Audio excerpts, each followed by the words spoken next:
avec Félicia. Et il y avait beaucoup de questions sur son physique, si elle avait refait son nez, alors qu'on a dit qu'elle n'avait pas refait son nez, qu'elle est naturelle, si elle avait refait ses fesses. Je peux comprendre que les gens peuvent se poser la question, savoir si elle a fait sa poitrine, si elle a retouché ses fesses, si elle a retouché son visage. Frérot, nature, peinture, on vous a dit. La seule chose qu'elle a faite, c'est sur ses lèvres, le pen là, où tu vas piquer pour tracer un peu le contour de tes lèvres. C'est la seule chose qu'elle ait faite, entre guillemets, d'esthétique. Mais son visage, c'est le même. Et vous allez voir à la télé, quand vous allez la voir, elle est naturelle, de la tête aux pieds.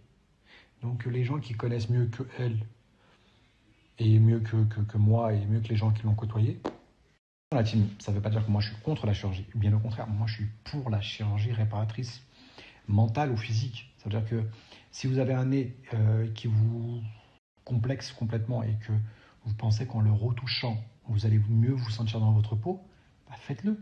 Si vous pensez que votre poitrine vous gêne et qu'en la retouchant, vous allez mieux vous sentir dans votre peau, vous allez vous sentir plus sexy, mieux dans vos vêtements, faites-le.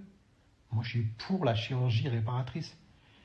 Mentale comme physique. Si ça peut vous aider à vous sentir mieux, faites-le. Aujourd'hui, on peut en profiter, on peut en faire. Faites-le. Je ne suis pas contre.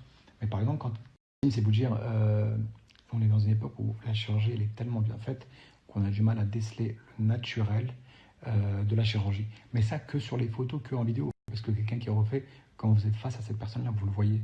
Enfin, la chirurgie, elle n'est pas si parfaite que ça quand on voit devant soi. Sur les réseaux sociaux, sur les vidéos et tout, on peut ne pas voir avec les filtres et tout.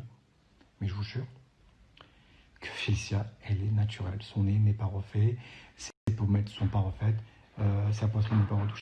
Après, comme toute femme, si demain elle veut retoucher sa poitrine et que ça peut faire en sorte qu'elle se sente bien, elle le fait. Si elle veut retoucher sa cuisse droite et ça va lui permettre de se sentir bien dans sa tête, qu'elle le fasse. Mais pour le moment, en tout cas, elle n'a que 21 ans, frère. La chirurgie, c'est pas tout de suite. Elle est encore jeune. Moi, c'est ce que je lui conseille. Après, elle fait ce qu'elle veut. Moi, je lui conseille de ne pas faire de chirurgie parce que c'est une femme. Elle peut être tentée par plein de choses. Moi, aujourd'hui, j'essaie de la conseiller du mieux que je peux pour ne pas qu'elle fasse de chirurgie. Au contraire. Maintenant, si elle se sent vraiment pas bien, je sais pas, moi, par rapport à son nez, par rapport à... J'en sais rien. C'est complexe. Et qu'elle veut faire de la chirurgie, je l'encouragerai. Mais pas pour le moment. Vous allez me dire, oui, il n'y a pas d'âge pour faire de la chirurgie. Je suis d'accord avec vous. Jusqu'à un certain point. Ça veut dire que si vous faites de la chirurgie réparatrice parce que ça va vous faire du bien dans votre tête quand vous allez retoucher votre nez, ok. Mais n'en abusez pas les filles. T'as des filles à 20 ans, elles ont fait, je sais pas moi, une petite chirurgie. Moi, je juge personne. Il n'y a pas de problème. Mais sauf qu'à 30 ans, une femme naturelle aura plus de charme qu'une fille qui s'est retouchée plein de fois. Vous comprenez? Ça dénature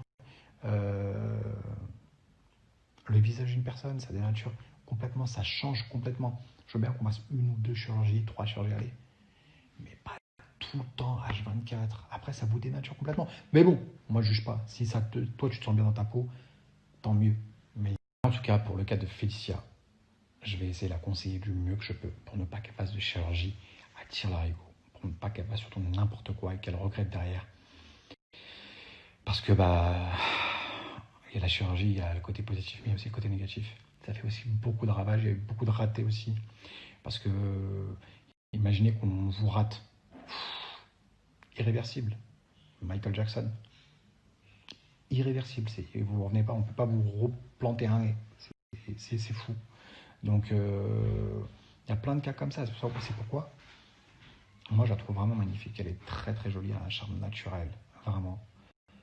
Elle n'a pas besoin de tout ça. Pas besoin. Après, on verra dans quelques années. Mes frères, pour l'instant, on n'en a pas besoin. Donc, en tout cas, moi, elle me plaît. Je la trouve super jolie. Si j'ai un conseil à vous donner, les filles, c'est souvent les complexes, c'est dans la tête. Vraiment. C'est les gens qui vont le mettre dans la tête. Vous êtes toutes belles. Comme vous êtes. Le physique parfait, ça va jusqu'à un temps. Après, c'est la personnalité, les valeurs, les principes, le fondement de la personne en elle-même n'est pas là. Tu peux être la plus belle, la plus bonne, la plus fraîche, tout ce que tu veux.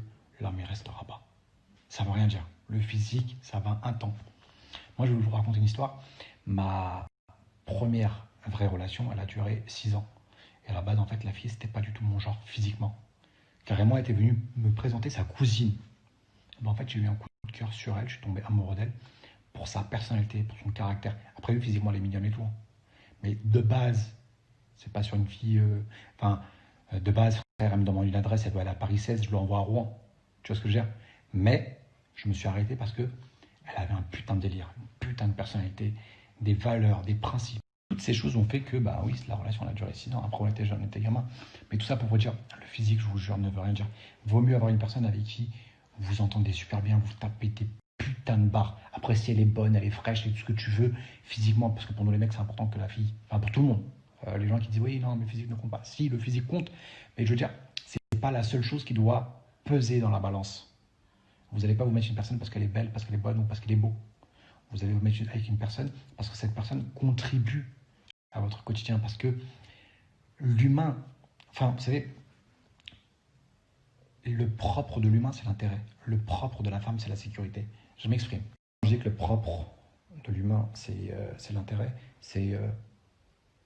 Moi, je serais jamais pote avec un mec qui me fait pas rire.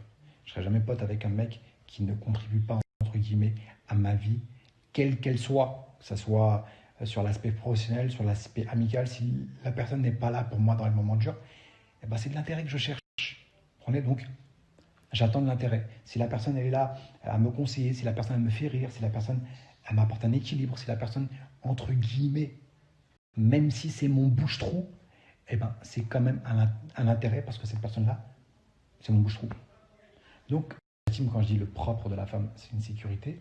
Par exemple, si tu ne lui proposes pas une sécurité sentimentale et que derrière tu es un charreau, eh ben, elle ne va pas se mettre avec toi. Elle n'a pas cette sécurité sentimentale. Si demain elle se met avec toi et que c'est elle qui assume tout financièrement, ben, elle ne se mettra pas avec toi. Parce que tu l'aides pas, ou entre guillemets, tu ne donnes pas cette sécurité entre guillemets financière. Et sur tout ce que j'ai de plus cher au monde, j'ai entendu des choses sur les réseaux sociaux, j'étais mais sur le cul. À mon âge, j'ai passé des très longues relations, aucune femme n'a payé mon loyer. Même pas 50-50, même pas 30-70, pas un seul centime jusqu'à aujourd'hui, aucune femme, et croyez-moi, j'ai eu de très longues relations, aucune femme n'a contribué un seul centime à mon loyer. Aucune femme n'a contribué un seul centime dans mes courses. Aucune femme ne m'a assumé financièrement. J'ai entendu des choses sur les réseaux sociaux, sur la tête de ma mère, par Allah, sur tout ce que j'ai de plus cher au monde, et ça je peux le prouver A plus B, qu'aucune de mes ex, aucune, quelle qu'elle soit, n'a contribué un seul centime, ni à mon loyer, ni à mes courses. Croyez-moi, j'ai eu des situations très très compliquées financièrement dans ma vie, et croyez-moi que même pendant ces moments-là, j'ai assumé mon loyer à 100%. Je n'ai jamais fait 50-50. C'est pas mon genre, je suis pas comme ça. La tête de ma mère, par Allah, sur tout ce que j'ai de plus cher au monde, que même dans ces situations de crise, j'ai assumé mon loyer à 100%. J'ai même pas fait 50-50 avec qui que ce soit. Ça ne veut pas dire qu'il ne faut pas le faire. Si, aujourd'hui, moi je pars du principe que, regardez, moi je suis en couple avec Félicia, et ben mon argent c'est son argent. Mon argent c'est son argent, frère. Ma carte c'est sa carte. Son argent c'est mon argent. T'as capté? Pour moi, on a la même gamelle, on mange dans la même gamelle ensemble. C'est pas genre toi tu payes tout et moi je mets de côté. T'as capté? Et il n'y a pas de 50-50 avec moi. On fait pas, enfin chez moi en tout cas, chez moi, sous mon toit, il n'y a pas de 50-50. On mange ensemble, on se lève ensemble, on dort dans le même lit ensemble, on partage tout. Mon argent, c'est ton argent. Ton argent, c'est mon argent. Basta. Une dernière chose, parce qu'après je vais aller regarder Murder avec Félicia, on commence tout juste la saison. Je voulais vous dire tout ce que vous entendez sur les réseaux sociaux. À 99,99% de ce que vous entendez est fake et fausse. Il ne faut pas regarder, il ne faut pas, en tout cas, prendre pour argent comptant. Parce que le subconscient humain, il est assez bizarre. Dès lors que vous lisez un truc ou dès lors que vous entendez quelqu'un dire une chose, vous y croyez. Vous comprenez? Vous le prenez pour argent comptant. On va dire un tel, c'est un voleur, sans même chercher le pourquoi du comment, vous allez l'acquiescer parce que c'est le subconscient humain qui est comme ça. Vous n'allez pas chercher, et surtout sur les réseaux sociaux en fait. Et ben souvent c'est des mineurs, c'est des gamins de 13, 14 ans. Ben, en fait, ils acquiescent dès lors où vous leur dites un truc. Pour eux, c'est vrai. Un tel c'est un voleur, bah c'est un voleur. Un tel c'est un infidèle, bah c'est un infidèle. Alors que c'est faux. Vous comprenez? Donc, jugez les choses par vous-même et dites-vous juste une chose. Laissez le bénéfice du doute aux gens. C'est très très important.